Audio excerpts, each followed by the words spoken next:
There's a place on this planet so vast, so unforgiving, that even death struggles to survive. A land where you can vanish without a trace and honestly, no one would ever come looking. For centuries, men have crossed this desert not for fortune, but for legacy, because in the Ténéré, only two things are guaranteed: the sun and the silence. Everything else is up for the taking. The Sahara, even its name, drawn from the Arabic word Sahara, meaning emptiness, speaks to the vastness and mystery of this ancient land. Yet within its immeasurable sands lies a mosaic of deserts, each with its own temperament, history, and legends. Among them, none are more forbidding, more desolate, or more feared than the Ténéré. Stretching across a staggering expanse of over 400,000 square kilometers, the Ténéré occupies the heart of the Central Sahara. This is a place so remote, so unforgiving, that the Tuareg people christened it the Land of Fear. Temperatures here soar beyond 50 degrees Celsius by midday, and at night the cold sweeps down with ruthless efficiency. Water is a luxury, shade a rare salvation. Survival is an art honed through generations.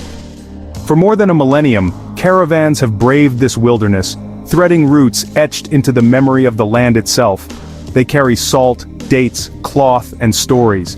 Tales of spirits hiding in the dunes, of vanished travelers, and of treasures swallowed by the endless sands. The modern journey into this merciless land begins in Niger, a landlocked nation of stark beauty and ancient resilience. A former French colony, Niger gained independence in 1960, but retains the vestiges of colonial influence in its language, architecture, and administrative structures. It is here at the juncture where the Ténéré collides with the Air Mountains that the city of Agadez rises like a mirage. Agadez, known as the gateway to the Sahara, is a city built of sun-baked mud and ancient memory. Its labyrinthine streets wind between tall earthen walls. The architecture, crafted from clay and straw, achieves patterns of delicate artistry, a testament to the ingenuity of desert dwellers. At its center stands the Grand Mosque of Agadez, its towering minaret claimed to be one of the tallest mud structures in Africa. Built in the 16th century, this mosque has witnessed the ebb and flow of traders, warriors, and pilgrims. For centuries, Agadez flourished as a trade nexus. Gold, ivory, ostrich feathers, and tragically human lives were bought and sold within its bustling markets. Though the slave trade officially ended in the early 20th century, its shadows linger in the collective memory of the region. Today, the markets of Agadez remain as vibrant and chaotic as ever. Stalls overflow with onions, millet, grains, and sugarcane from the fertile lands of southern Niger. Hand-woven baskets cradle heaps of dates, their deep amber hues catching the desert sun. Traders shout, bargains are struck, and everywhere the air buzzes with the heat and pulse of commerce. Among these treasures lies a commodity more valuable than gold salt. Harvested from the ancient salt pans of Bilma, over 600 kilometers east, massive slabs of this white gold arrive strapped to camels after weeks of travel. For over 1,000 years, salt caravans have sustained the economies and diets of desert communities. In an unforgiving land, salt preserves meat, replenishes lost minerals, and remains a powerful trade currency. The market isn't merely a place for goods, it caters to the very lifeblood of the caravans. Stalls brim with indigo-dyed robes, protective headscarves, sandals, and practical essentials for the journey ahead. Even haircuts are tailored for travelers about to brave the endless dunes. And for the beasts of burden, the camels, fodder and dried dates ensure they too are ready for the arduous trek. But perhaps the most captivating sight is the gathering of the Tuareg. Known as the Blue People for their indigo garments, the Tuareg are the hereditary guardians of the Central Sahara. Tall, proud, and enigmatic, these nomads have carved a life from the inhospitable sands. Unlike many Islamic societies, it is Tuareg men who veil their faces, concealing their identity and shielding themselves from the sun and dust. The practice, rooted in tradition and mystique, signifies adulthood and honor. Meanwhile, Tuareg women remain unveiled, their roles central in decision-making and trade. The origins of the Tuareg are debated. Some legends trace their lineage to the lost tribes of Israel. Others suggest ancient Christian roots, perhaps reflected in the prevalence of cross motifs in their adornments. Historical records, however, confirm their dominance over trans-Saharan trade routes, levying tolls and offering protection to caravans for centuries. To cross the Ténéré without the blessing and guidance of the Tuareg was to invite disaster. Even today, their knowledge of the desert secrets, Its hidden wells, its shifting dunes, its temperamental winds, remains unrivaled. An essential waypoint in this odyssey is the settlement of Chimaya, 200 kilometers north of Agadez. It is here, against a backdrop of ochre sands and unyielding heat, that Tuareg clans gather for the annual camel races. Part sport, part ritual, and part festival, these races have endured for generations. The camel, often underestimated by outsiders, is a creature perfectly adapted for the Sahara. Capable of traveling up to 100 kilometers without water, their padded feet traverse burning sands with ease. Yet in full gallop, their gait is a comical blend of wallop and wobble, neither trot nor canter but an awkward bouncing stride. The races stretch over 3 kilometers of open desert. Riders, veiled and armed with traditional swords, jostle for position. Camels surge forward, driven by the roar of the crowd and the competitive spirit of their riders. In the past, these gatherings often served as preludes to battle. As recently as the 1990s, Tuareg rebels engaged in armed uprisings against the Nigerian government, asserting their autonomy and rights. Today, the races serve a different purpose: unity, pride, and the preservation of heritage. Victors are awarded not just prestige, but a takuba, the legendary Tuareg sword. More than a weapon, it is a symbol of manhood and honor, passed from father to son. As the sun descends, the desert comes alive with music and dance. The rhythmic beating of drums echoes into the night. Swords clash ceremonially. Elders recite poetry of ancient heroes. The air fills with the mingled scents of wood smoke, spiced lamb, and the sharp bite of desert herbs. The practicalities of such a journey cannot be overlooked. Travelers are advised to visit during the cooler months from November to February, when temperatures are less severe. Permission from local authorities and Tuareg leaders is essential. Logistics demand reliable 4x4 vehicles, experienced guides, ample water, and medical supplies. Satellite phones and GPS technology, though often limited by environmental conditions, provide crucial lifelines. For the modern adventurer, the Ténéré remains one of Earth's final frontiers. Few landscapes offer such raw, unmediated confrontation with nature's extremes. Fewer still preserve traditions so fiercely. And so, beyond the minarets of Agadez, past the salt-laden caravans and indigo-clad warriors, lies the unbroken horizon. A land where the dunes shift, the wind whispers ancient secrets, and the spirit of the Sahara endures. It gleamed with a deadly elegance, a blade honed to perfection, the ultimate prize for a warrior. In these lands, competitions were never simply about victory. They forged reputations, immortalized legends, and transformed men into myths. Each contest whispered echoes of an ancient world, a realm of medieval honor where valor and prestige meant survival.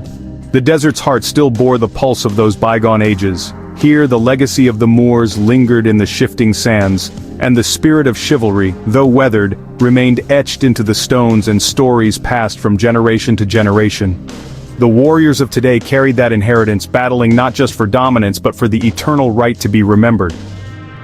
Northward stretched an unforgiving expanse, a route deep into one of the planet's most treacherous wildernesses.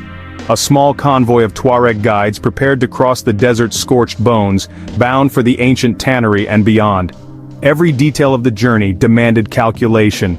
Camping gear, tools, spare wheels, diesel fuel, medical supplies, and rations sufficient for 3 relentless weeks. Water was prized above all, its scarcity dictating the pace of survival. No tents accompanied them. Rain had not fallen upon the Ténéré for 15 unbroken years, and none was expected for as many more. Yet, amid the calculated risk, there remained room for small personal relics, reminders of distant lives and lands far from the desert's harsh embrace. The path ahead cut through notorious territory, bandit country, a place where history was written in rebellion and blood. The desolate region unfolded into hard mesas and jagged mountains, natural fortresses that once harbored the Crier-Egg insurgents during fierce uprisings. Contrary to popular imagination, the Sahara was far more than endless seas of sand. Less than a fifth of its surface was dunes. The remainder was a raw, sun-blasted landscape of stone, gravel plains and mountain ranges, some towering over 7,000 feet into the blistering sky. Among these peaks lay a mystery that had drawn countless explorers to their doom. Few Europeans had ventured deep into the Saharan highlands, and none without encountering peril. It was a wilderness that tested resolve and demanded tribute for passage. The town of Ifarouane marked the threshold to this desolation. Isolated, sun-baked, and scarred by history, it bore the ingenuity born of necessity. Here, old plastic containers transformed into soccer balls, frayed wires twisted into toys, and battered buckets found new life as drums. Resourcefulness was the currency of survival. Not long before, this town had served as a nerve center during the Tuareg rebellion. It was a place of ambushes, sieges, and whispered threats. Foreigners risked captivity, or worse. But now, the weapons had fallen silent, and a tenuous peace hung over its crumbling streets. The presence of an outsider stirred only curiosity, a fleeting disruption in the rhythm of everyday struggle. Farther into the expanse, the ancient call of the camel still lingered in the air, its silhouette a timeless symbol of endurance against the merciless horizon. Among the weathered market stalls and shaded alleys of the desert town, relics of a bygone era still lingered. Saddles, worn smooth by generations of riders, lay beside blades whose designs traced their lineage to the days of ancient battles. Some bore arcane markings, faded alchemical symbols long forgotten by modern memory, once etched to confer power, protection, or death. These motifs appeared only on the oldest of swords, artifacts now more curiosity than weapon. The age of the swordsmith had all but vanished, yet here, a dwindling fraternity of artisans still toiled at their forges. No longer crafting blades for kings or warlords, these smiths fashioned weapons more likely repurposed from discarded truck parts than from the famed European steels of centuries past. In earlier ages, the finest combat blades were forged in legendary cities like Toledo and Padua, prized for their balance and deadly resilience. Today, modern scavenging had replaced medieval trade routes, and the material might well be sourced from the bumpers of abandoned vehicles scattered like carcasses in the desert. Even as ancient crafts clung to life, the desert demanded guides, those born of its sands, who knew its cruel temperament and shifting moods. Among them was a man named Khoya Abdul Rahman Ir, a figure whose knowledge stretched beyond mere geography into the intricate codes of Tuareg tradition and survival. Through him, the intricate fabric of desert culture revealed itself. The Tuareg, sometimes known as the Blue Men of the Sahara for the indigo-dyed cloth that stained their skin, were a proud nomadic people. Their lives ebbed and flowed with the seasons, tracing invisible routes across a harsh and indifferent land. Camps shifted as grazing diminished, moving with flocks of goats and camels in a perpetual quest for feed and water. Yet tradition forbade them from settling too close to a water source. Ancient custom decreed a minimum distance of 5 miles from any well or oasis, lest the children grow to take water's preciousness for granted, a hard-earned lesson embedded in their lore for generations. Rarely did outsiders witness these intimate rhythms of life firsthand. The Tuareg's guarded world remained a mystery to most, its customs opaque and its rules unwritten but absolute. Greetings among them were long and elaborate, ritual acknowledgments not merely of the individual but of their entire lineage. Parents, children, grandparents, and beyond, a reminder that no person existed alone, but as a living strand in a thread, stretching back through the centuries. As the desert sun blazed, life unfolded in measured cadence, each interaction a fragment of a larger enduring story written in wind and sand. In the traditions of the Tuareg, names often reflect not only lineage but complexion, nature, or some notable trait. Among them, a man might be called by a name denoting the color of his skin, a system of quiet, practical observation, embedded in a culture shaped by survival. Pale was never simply pale but a spectrum measured by generations under the Saharan sun. Into the Ténéré, the great desert expanse, a rider perched atop a Tuareg saddle, distinctive for its sharp, trident-shaped handlebars. These were not ornamental flourishes. Historically, they served as crude defensive weapons in mounted combat, designed to prevent an enemy from seizing the rider or pulling him from his camel's back. The spikes transformed the saddle into a last line of defense when swords clashed and the shifting sands became battlefields. Saddle cloths, carefully packed provisions, and a traditional water bottle fashioned from goat skin completed the caravan's sparse but essential equipment. Notably absent were stirrups. In Tuareg tradition, camels were mounted without them, a practice requiring skill, agility, and, honestly, an intimate understanding of the animal's temper. The method was simple in description but demanding in execution. A swift grab of the camel's chin, a leap onto its neck, and a quick vault into the saddle before the animal could react. The journey pressed on toward the jagged peaks of the Air Mountains, a range forged in ancient geological convulsions and long favored as a refuge for nomads and rebels alike. Rising from the desert floor, these peaks were both sanctuary and threat, a land where life clung to narrow margins. Along the way, songs of Tuareg heroes and warriors echoed through the dry, shimmering air. These oral histories spoke of valor, sacrifice, and betrayal, passed down unbroken through generations. Each tale was a thread in the enduring tapestry of a people who, defied both empires and the merciless desert. The path followed a dry riverbed, known as the Tangak Corridor, which was once a vital artery for ancient caravan routes. These roads had connected salt mines, markets, and oases, sustaining the desert's economies and lifeways for centuries. A rare and unexpected encounter with water momentarily disrupted the parched monotony. It would be the last water for over a week, a fleeting reminder of the land's unpredictable temperament. The guide, a man who was once wealthy, had commanded a herd of over 100 camels before the Tuareg rebellion against the government of Niger shattered lives and fortunes. The conflict claimed friends and left survivors to rebuild with whatever remained. In the aftermath, 2 camels were all he possessed, and his faith. Islam formed the cornerstone of his life, its rituals and prayers an anchor amid uncertainty. Prayer in the desert was not just mere tradition but a visceral, immediate connection to the divine, a lifeline amid a vast indifferent wilderness. As evening descended, the ritual of tea unfolded, a ceremony of remarkable precision and patience. Strong Tuareg mint tea was brewed and poured back into the pot 3 times. To skip this was to defy the ancestors and invite misfortune. The act was less about the drink itself and more about honoring an unbroken chain of customs, each repetition reinforcing identity and resilience. At dawn, unexpected visitors appeared, a troop of baboons moving through the arid expanse of stone and dust. Among them, the dominant male loomed, his posture and yawn a deliberate display of authority and warning. It was a remarkable sight in a region so barren. Their presence spoke of a forgotten world, remnants of an earlier age when this land teemed with life. Long before modern maps or nations, this landscape had been a lush savanna, populated by giraffes, ibex, and antelope. 7,000 to 10,000 years ago, hunter-gatherers carved images of these animals into the rocks. These ancient petroglyphs now stared out over a wasteland of dunes and stone, silent witnesses to the relentless march of climate and time. At last the journey reached its pivotal threshold, the Ténéré Desert itself, a vast, undulating sea of sand stretching beyond the horizon. Here, the rocky outcrops of the Air Mountains met a boundless, unbroken expanse. By midday, the sun transformed the surface into a shimmering, oppressive furnace, driving temperatures beyond 110 degrees Fahrenheit. Even the most experienced Tuareg desert drivers, masters of navigating this unforgiving terrain, found the conditions difficult. The sand, heated to an almost weightless, powder-fine state, offered no traction.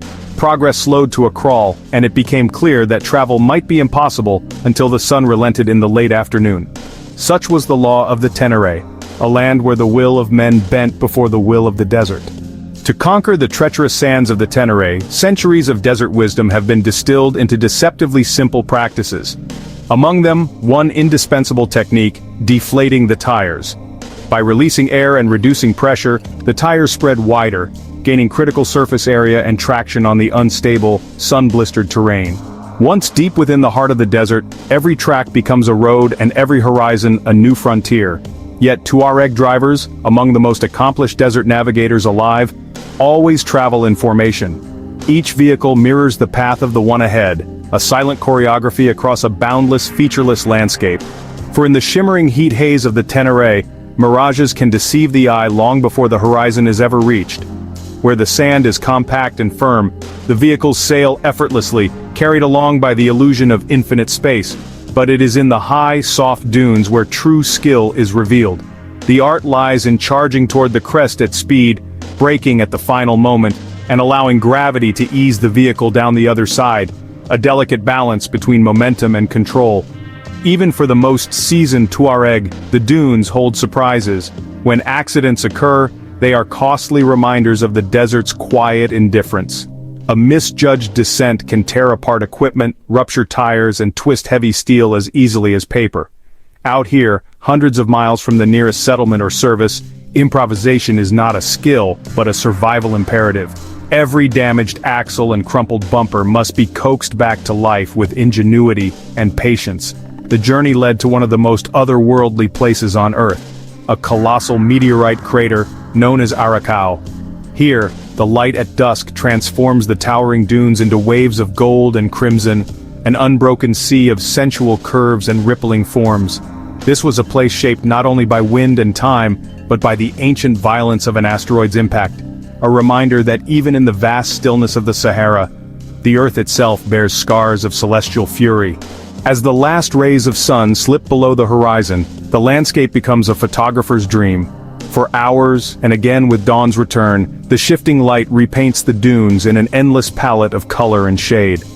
Each crest and hollow casts long, sensuous shadows, alive in the fleeting embrace of evening. At daybreak, attention turned to a singular landmark, one of the highest sand dunes on Earth, rising over 300 meters into the desert sky. The Tuareg spoke of it with reverence, a place untouched by skis or footsteps in recorded memory. With no ski lifts or infrastructure for hundreds of miles, any ascent must be earned. The task was grueling. For every step taken, half the distance was surrendered to the shifting sands. The crest seemed to recede with every effort, a cruel mirage of progress. Yet upon reaching the summit, the view revealed itself in staggering clarity. Behind, the dark brooding ridges of the crater smoldered under the merciless sun, while ahead lay a limitless horizon of rippling gold. From this vantage point, the profound scale of the landscape could be grasped, a world not measured by roads or borders but by wind, sand, and silence.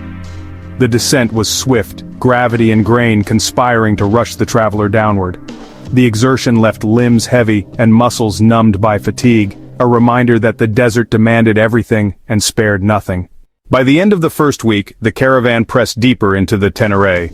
The great desert revealed its varied moods, at once serene and brutal, seductive and punishing. A rendezvous awaited. A long-planned meeting with a desert caravan, moving slowly through this ancient, unchanging world. The journey into this realm was more than a physical passage. It was a crossing into a landscape of timeless resilience, where survival was both tradition and defiance.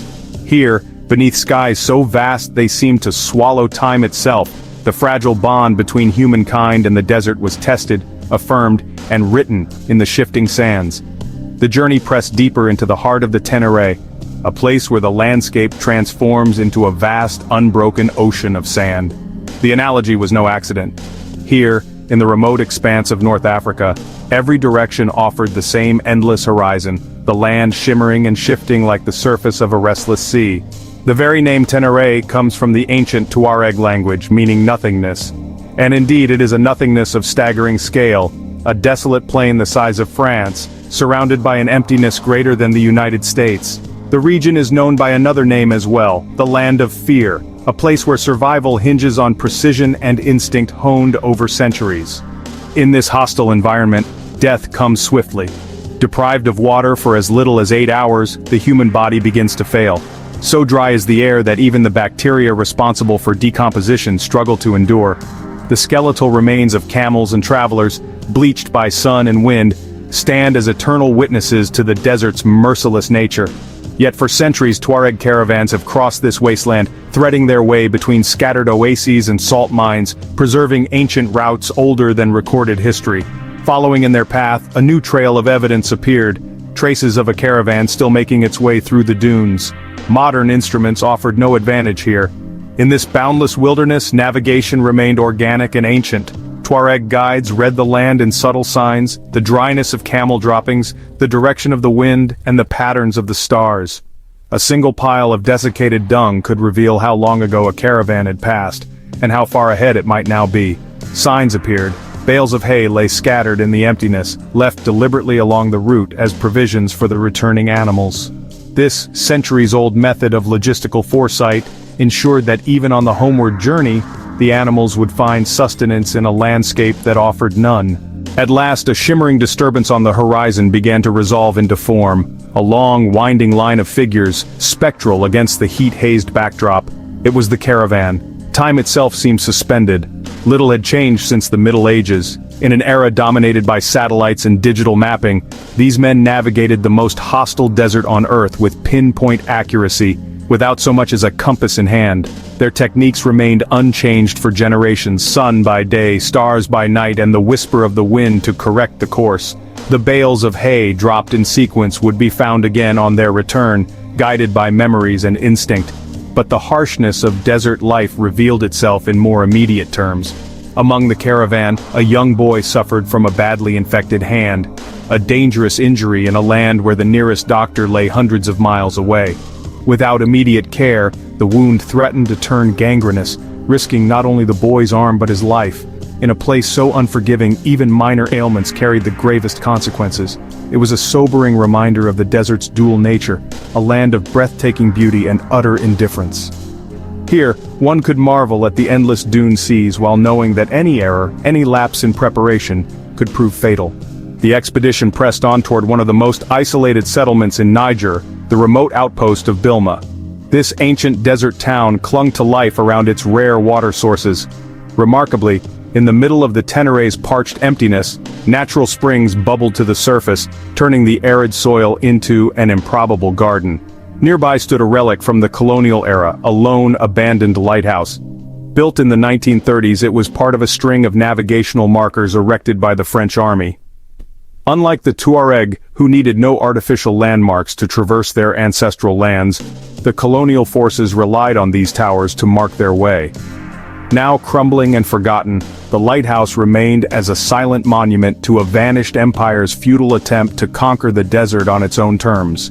After crossing over 220 miles of relentless sand ocean, the Tuareg guides had led their caravan precisely to this oasis, without the aid of modern technology.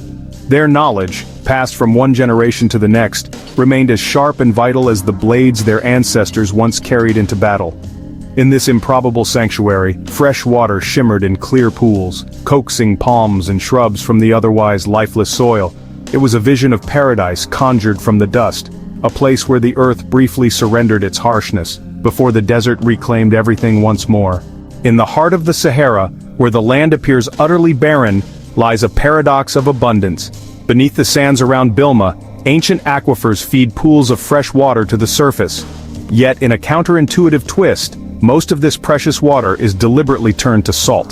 The ground here is so saturated with mineral deposits that water poured into shallow basins draws the salt out of the earth. Under the relentless desert sun, where temperatures regularly exceed 110 degrees Fahrenheit, over 50 degrees Celsius, the water rapidly evaporates, leaving behind these gleaming white crusts. This process is unchanged for thousands of years. The scene evokes the old biblical image of pillars of salt, though these are not monuments of myth but commodities of survival. In a land where salt has long been more valuable than gold, the industry remains vital. Despite the modern world encroaching on ancient traditions elsewhere, the salt pans of Bilma persist as they always have. The scarcity of salt across the Sahara ensures that Bilma's harvest finds its way to every corner of North Africa. It is this enduring demand that continues to draw caravans across one of the planet's harshest landscapes. Not far from the shimmering pans, hundreds of camels congregate, bellowing, grumbling, and chewing cud, awaiting the next departure across the Ténéré. Each year it is estimated that as many as 25,000 camels pass through this town. Each animal, laden with salt blocks weighing around 65 pounds, or 30 kilograms apiece, carries up to 6 of these rough-hewn pillars, burdening a single beast with nearly a quarter-ton of weight. Complaints from the animals are frequent at loading time, but once secured, the caravan falls into a steady rhythm, timeless and unchanged. For centuries, salt held such significance that it shaped economies, cultures, and language. The very word salary traces its origin to salarium, the Latin term for the money paid to Roman soldiers to purchase salt, a commodity once vital to preserving food and sustaining armies. The caravan's departure marks the beginning of a 370-mile journey across the Ténéré, approximately 600 kilometers, a trek lasting more than 2 weeks under a merciless sun. The caravan's progress may seem unhurried, but appearances are deceptive. Camels, with their long, purposeful strides, require a steady and swift pace to be matched on foot. The caravan's size remains an enigma. In Tuareg culture, counting one's camels is considered a dangerous temptation of fate, a superstition born of centuries of hard-earned wisdom. Knowledge of the exact number is avoided, for to count them is to invite misfortune. Life within these caravans unfolds in strict harmony with the desert's demands. In a land devoid of shade and relief, Tuareg robes, flowing and indigo-dyed, are more than tradition. They are vital tools for survival, conserving body moisture and shielding skin from the searing heat. Yet while outsiders might consume liters of water daily, the Tuareg endure the unforgiving climate on as little as 3 cups a day. Their relationship with the desert transcends survival alone. The Tuareg see the Ténéré not as an obstacle, but as an essential component of identity. The desert is a proving ground, a measure of freedom, and a reminder of the fragile line between life and death. To them, international borders drawn on maps by distant governments hold no meaning. The Tuareg navigate a world without frontiers, guided only by the stars, the wind, and the unmarked routes passed down through generations. The caravan itself is more than commerce. It represents a rite of passage. No Tuareg is considered a complete man until he has crossed the desert with a caravan at least once in his lifetime. The journey is both literal and symbolic, embodying the hardships and freedoms of life in the Sahara. At dawn, the caravan resumes its timeless trek.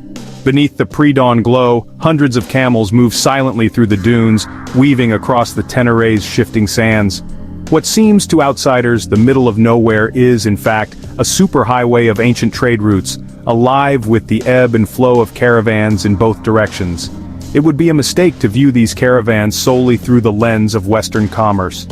For the Tuareg, the caravan is a metaphor for life's journey, a continuous passage through hardship, fellowship, and survival against the odds. Every journey reaffirms their independence, their connection to the land, and their unyielding commitment to a way of life that has defied time itself.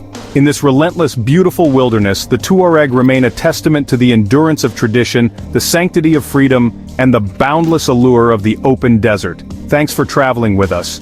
Wherever you are in the world, remember, home isn't just a place, it's a perspective. We'll see you in the next story, only here on Beyond Borders. Hit subscribe, share the journey, and stay curious.